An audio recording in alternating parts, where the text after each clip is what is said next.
Jim Jordan went on 60 Minutes this past weekend, or at least his interview with 60 Minutes host Lesley Stahl aired this past weekend, and it did not in any way, shape, or form go well for Jim Jordan. In fact, there was one point when Jordan was sitting there lying to Lesley Stahl about the 2020 election and the public's opinion of the 2020 election, where Stahl had a retort that essentially left Jim Jordan totally speechless. So in case you missed that moment, here it is.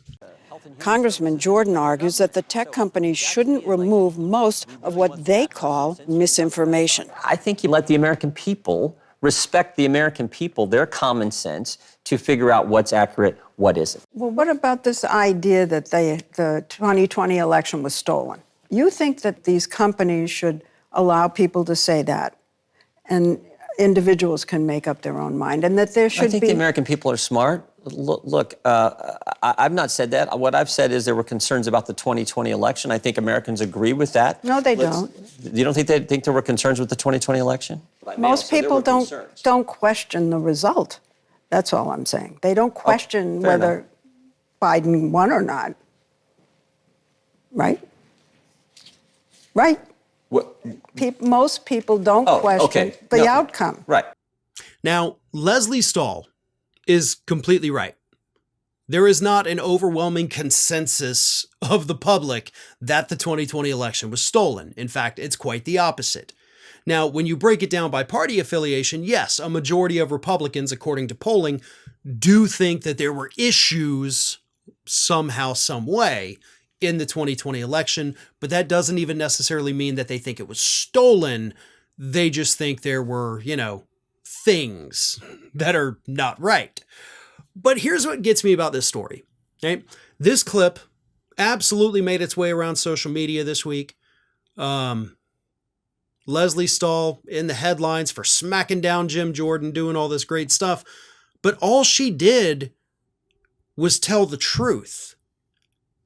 You see, we're at a point in society with our media that a reporter simply telling a politician that, wait a minute, what you said was wrong, just that simple thing now gets you in the headlines like, oh my God, this person told a sitting lawmaker that they're lying.